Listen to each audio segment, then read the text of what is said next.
حضرت ظہور فرمائیں گے تو مولا حسین گنبد پہ لگے ہوئے سرخ رنگ کے پرچم کو اتاریں گے۔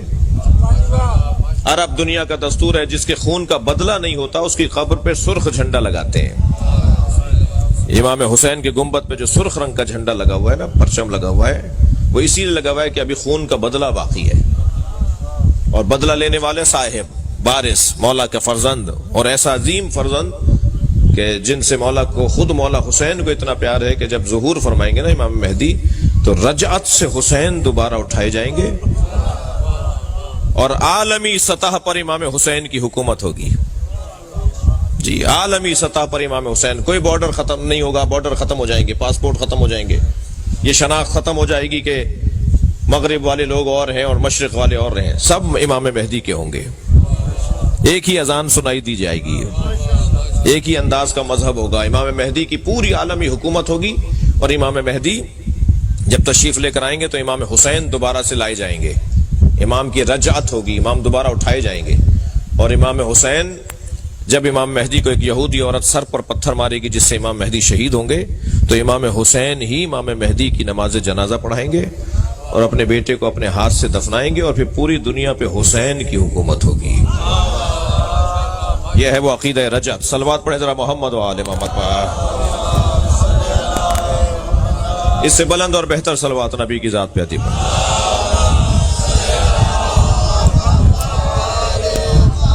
لہذا اب اتنا آئیڈیل دور، اتنا پسندیدہ دور، اتنا بہترین ماحول کہ جب امام حسین کے ہاتھ میں پوری کائنات ہوگی۔ جی ویسے تو ابھی بھی ہے، مگر مراد ہماری سماجی اختیارات ہیں، ابھی تو دلوں پر اختیارات ہیں نا، پھر بدنوں پر بھی اختیارات ہوں گے، پھر محلوں پر بھی، شہروں پر بھی، ملکوں پر بھی، کائنات پر امام حسین کے اختیار کا اظہار ہوگا۔ اسے کہتے ہیں عقیدہ رجعت۔ میں ان بچوں کے لیے عرض کر رہا ہوں،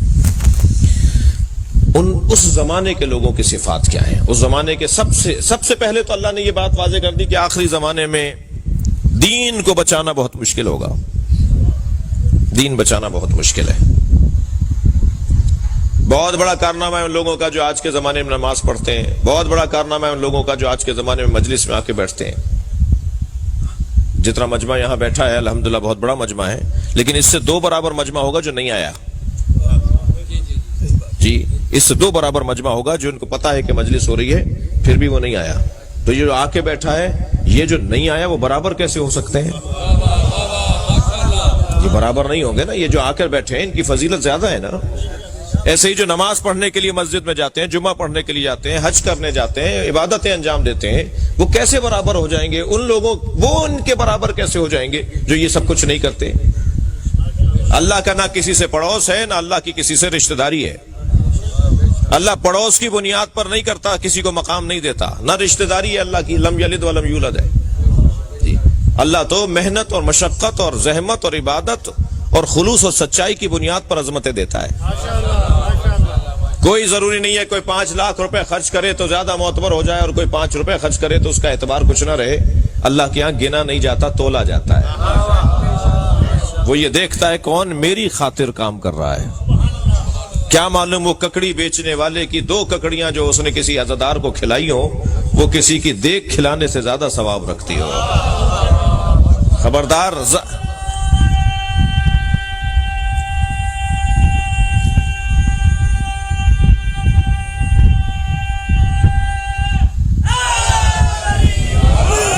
مجھے ظاہر کی بنیاد پر فیصلے نہیں کر رہے، ظاہر کو دیکھ کر۔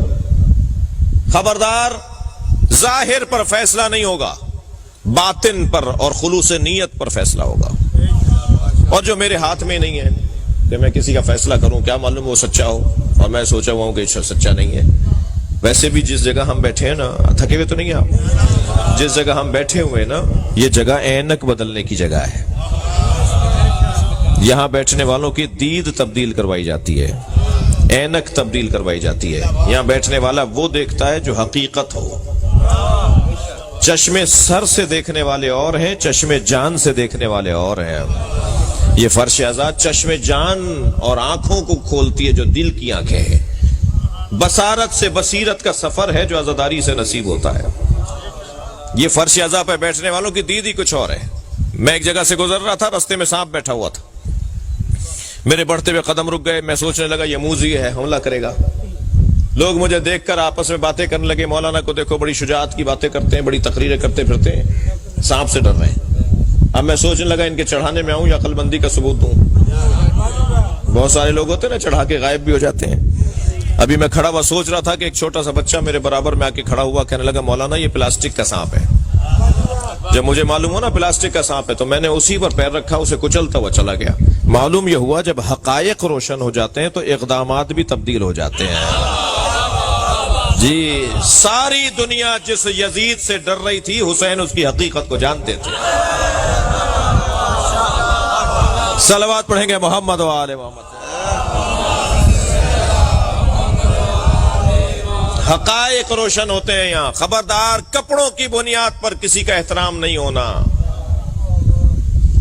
خبردار گاڑیوں کی بنیاد پر کسی کو معتبر نہیں ماننا، بڑے بنگلوں کی بنیاد پر کسی کو بڑا نہیں ماننا۔ ہماری تو انداز ہی کچھ اور ہے، ہم تو لوگ ہی کچھ اور ہیں۔ ہم پر اگر کوئی غور کر لے تو وہ ڈبل پی ایچ ڈی ہو جائے۔ شیعوں پر غور اگر کوئی کر لے نا کسی یونیورسٹی میں جا کر تو وہ ڈاکٹر ہو جائے۔ ہم پر غور کرنے سے ڈاکٹر ہو جائے۔ مولا کی تو بات بہت بڑی ہے، بڑی بات ہے مولا کی۔ ہمیں سمجھنے کے لیے دانشوریاں چاہیے، دانش مندیاں چاہیے، ہوشیاریاں چاہیے، عقل مندی چاہیے۔ کہتے ہیں شیعوں کی تو باتیں علیحدہ علیحدہ ہوتی ہیں، شیعوں کی تو باتیں نئی باتیں ہوتی ہیں، نئے کام ہیں شیعوں کے۔ جی ہماری نئی باتیں، ہمارے نئے کام ہی تو زندہ رکھے ہوئے ہیں لوگوں کو۔ وہ ہم پہ غور کرتے چلے جا رہے ہیں اور ہم کو سمجھتے چلے جا رہے ہیں۔ جی میں ایک جگہ بیٹھا ہوا تھا تو گفتگو ہو رہی تھی کہ جب امام ظہور فرمائیں گے تو امام کی عمر 40 سال کی ہوگی۔ میں نے کہا جی امام ہمارے جب ظہور فرمائیں گے تو ان کی عمر 40 سال کی ہوگی۔ تو وہاں ایک صاحب بیٹھے تھے، کہنے لگے کیا مطلب ہے ابھی ولادت نہیں ہوئی؟ میں نے کہا نہیں، ولادت تو 255 ہجری میں ہو گئی۔ کہنے لگے جی مولانا 1441 چل رہا ہے، 1440 چل رہا ہے، یہ 1440 اور 255 ہجری 1150 سال ہو گئے۔ آپ کہہ رہے ہیں کہ جو ہے وہ 40 سال کے ہوں گے، کہیے 1150 سال کے ہیں تو پھر 40 سال کا کیا مطلب ہے؟ میں نے کہا نہیں، ہیں وہ 1150 سال کے مگر عمر 40 سال پہ رکی ہوئی ہے۔ کہنے لگے لو شیعوں کی تو پہلے ہی باتیں سمجھ میں نہیں آتی ہیں، ایک اور نئی بات آ گئی۔ جی نہ ان کا ماتم سمجھ میں آتا ہے، نہ ان کا جلوس سمجھ میں آتا ہے، نہ ان کے کالے کپڑے سمجھ میں آتے ہیں، نہ ان کے عزاخانے سمجھ میں آتے ہیں، نہ ان کا ہاتھ کھولنا سمجھ میں آتا ہے۔ جی ایک لمبی فہرست ہے جو باتیں سمجھ میں نہیں آتی، ایک اور نئی بات۔ تو میں نے کہا جی آپ کی عمر کتنی ہے؟ کہنے لگے جی 70 سال کا ہوں۔ میں نے کہا کبھی چہرے کو جا کے آئینے میں دیکھیے۔ اللہ نے 70 سال پہلے جب آپ کو ماں کے شکم سے دنیا میں بھیجا تھا تو سر کے بال دے کر بھی بھیجا تھا اور بھووں کے اور پلکوں کے بال بھی اللہ نے ماں کے شکم سے بنا کر بھیجے تھے۔ 70 سالوں میں اگر آپ نے سر کے بال نہ کاٹے ہوتے تو اب تک ایڑیوں تک آ گئے ہوتے، مگر 70 سالوں میں کبھی آپ نے بھووں کو نہیں کاٹا اور پلکوں کو نہیں کاٹا۔ ایک کی عمر بڑھ کر بتا رہی اللہ بڑھاتا ہے، ایک کی عمر رک کر بتا رہی اللہ روکتا ہے۔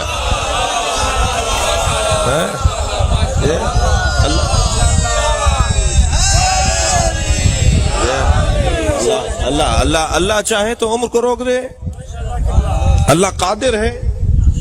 وہ ہمارے امام کو 40 سال کی عمر پر ٹھہرائے ہوئے ہے، جب ظاہر ہوں گے تو 40 سال کی عمر کے ہوں گے، یعنی 40 سال کا جو کیفیت ہوتی ہے وہ ہوگا۔